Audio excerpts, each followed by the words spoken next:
Olá pessoal, bem-vindos a mais uma aula. Eu quero apresentar para vocês uma das ferramentas que é utilizada na parte de analisar e ela te ajuda a confirmar se você vai por esse caminho ou não, certo? Para você confirmar. E se chama a ferramenta de análise de dispersão, correlação e regressão, correto?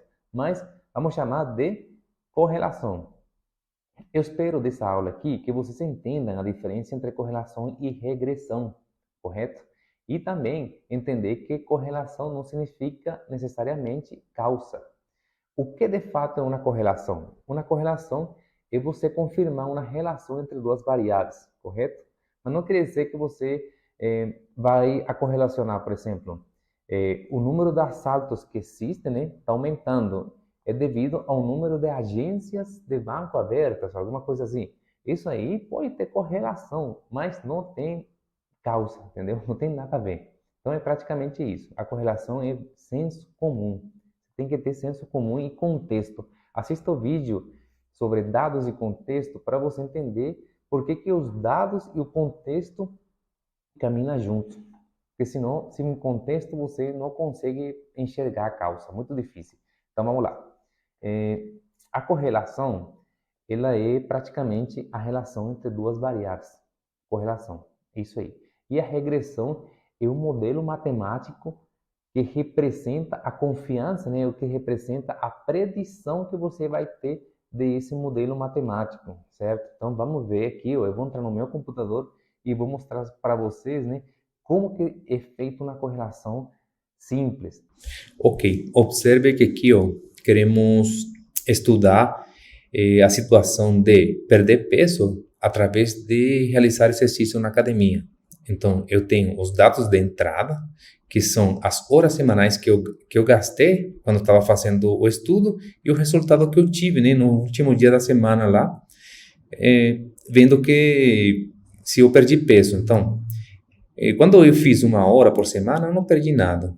Quando eu fiz 3 horas, eu perdi 1 quilo, né? Depois fiz mais 3, perdi 1. Depois fiz 2, né? Aí perdi 1. Aqui nesse 2 não perdi nada, mas nesse dia eu perdi. E assim por diante, né? Eu vou indo aí. Então, como que eu fiz a correlação? E por que que eu fiz essa correlação? Eu faço os dados de entrada, eu quero saber se esses dados têm uma correlação, como que é essa correlação, o que que esses dados vão me falar. Então, acima de 0,80, a correlação tem correlação. Então, os dados têm uma relação. E esse tem 0,95, uma relação fortíssima, né? E ela é positiva. Agora, como que eu fiz essa distribuição aqui, esse gráfico aqui? Vamos lá. Vou mostrar para vocês. Um de vocês já pode estar sabendo como que faz, mas ele é bem rápido. Vou mostrar aqui para vocês. Eu pedi para fazer uma linha de tendência com a regressão linear. E isso aqui é muito importante. Essa equação, é bom você se acostumar a olhar sempre a equação. O que a matemática está falando. Aí, é a mesma equação, só que eu já tenho ele formatado, então vou apagar ele aqui. Foi assim que eu fiz. Então, observe que é a equação da reta, certo? Y, né, é o resultado, é a perca de peso, e o M é uma constante de inclinação dessa reta, X é a perda de peso, né? Desculpa, o X é as horas, né, semanais. E o B já vem sendo uma constante também. Então, observe aqui, ó, tá ficando essa equação para mim, a situação aqui. E eu quero saber, o R quadrado, não pode esquecer o R quadrado. O R quadrado, pessoal, é praticamente a confiança, certo? Confiança que você vai ter nesses dados aqui. Aqui acima de 0,8 também, né? Já existe uma boa confiança. E quanto esses dados estão alinhados com essa reta aqui, ó. Então, aparentemente, 0,90, 0,8999, tá bom. Aqui, ó, eu substituí simplesmente os valores e eu coloquei minha equação aqui, 0,8939, correto, vezes x, que eu vou colocar aqui, eu fiz 18 menos 1,202. Isso aqui, pessoal, olha tanto que isso ajuda para você até reduzir custos. Sim? Imagina que eu sei que são poucos dados, né, que eu tomei aqui, ó. Vamos imaginar que você está fazendo uma situação na sua empresa, em algum lugar, que você não consegue ficar o tempo todo ou esperar meses e meses até encontrar a correlação desses valores, né? Então você já simplesmente, através desse modelo e desse comportamento, você consegue substituir. Vamos imaginar que eu consigo fazer 12 horas, né, semanais de exercício. Então, se eu fizer 12 horas, eu vou emagrecer 9,50 kg, né? 9,5 kg mais ou menos, com 80% de certeza. Mas eu encontrei um ponto de equilíbrio e eu acho que eu consigo fazer, porque isso aqui, ó, lembre-se, você tem uma restrição. Se eu fizer 12 horas, eu posso estar criando outro problema pior, né? Eu vou me machucar, alguma coisa assim. Então, eu vou encontrar um ponto de equilíbrio de minha situação, então vou fazer 2 horas e meia semanal.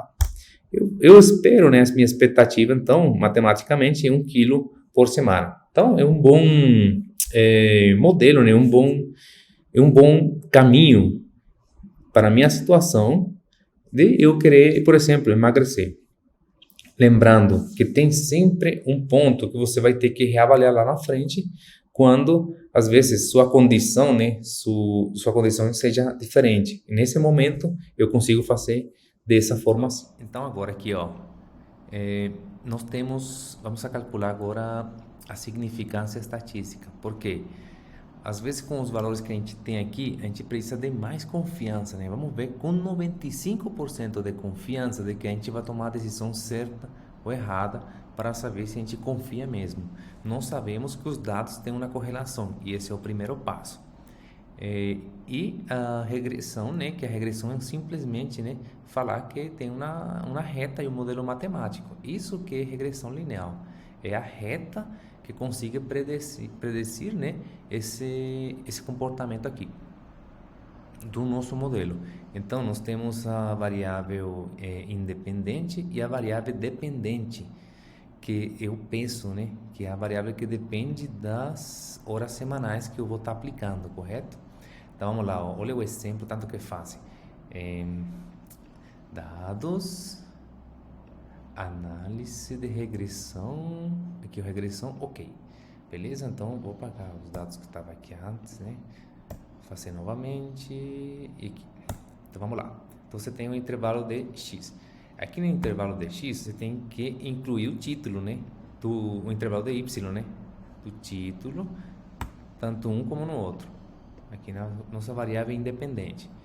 Eu quero rótulos, quero um nível de confiança de 95%. Aqui, ó.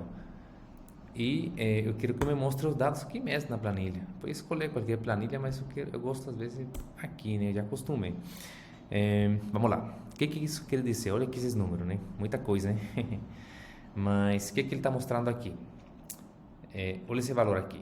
Esse valor aqui nada mais é que a correlação 0,94, olha só. 0,94, 0,94, só que com outro nome, né? Mas o nome certo dele é R múltiplo.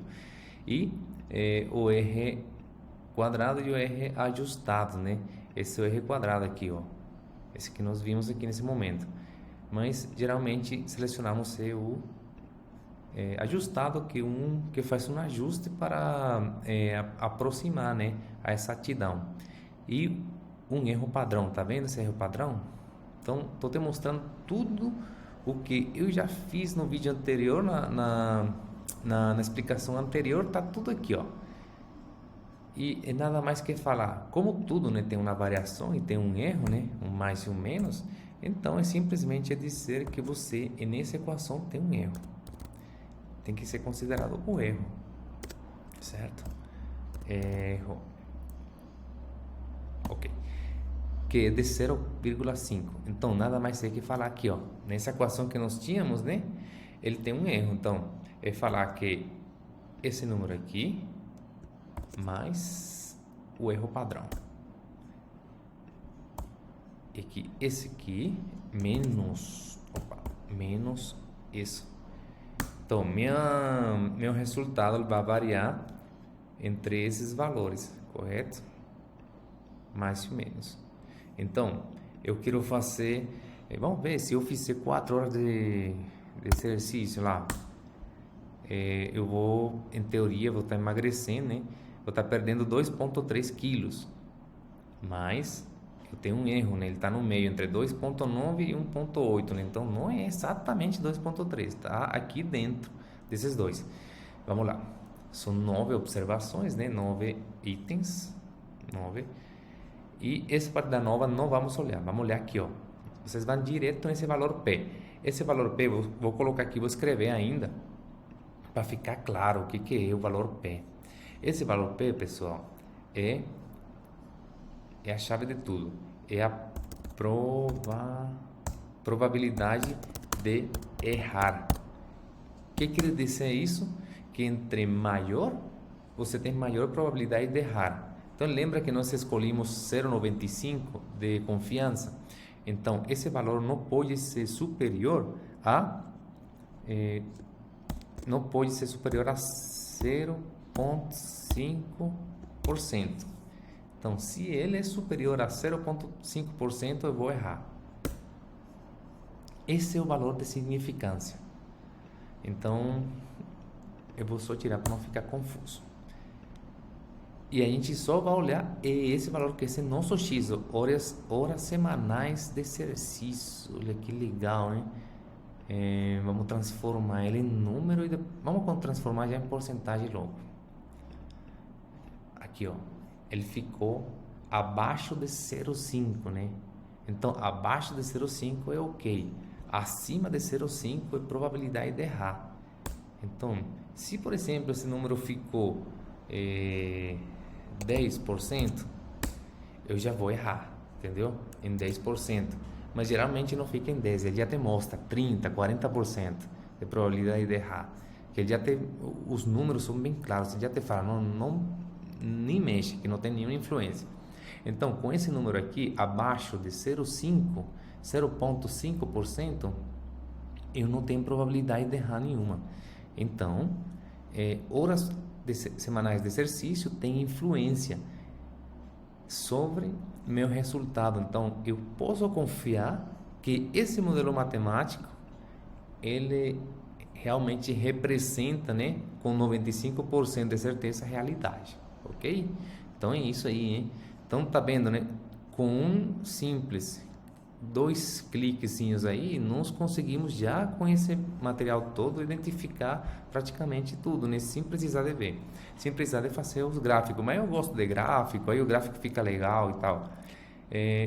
Outra coisa que eu queria mostrar para não esquecer aqui é a reta total, né? Essa reta aqui ele já vai te dando, ó. Aqui o 0,89, que seus coeficientes, né? Então ele já vai te mostrando tudo, né? Aqui o outro coeficiente de interceptação que está aqui.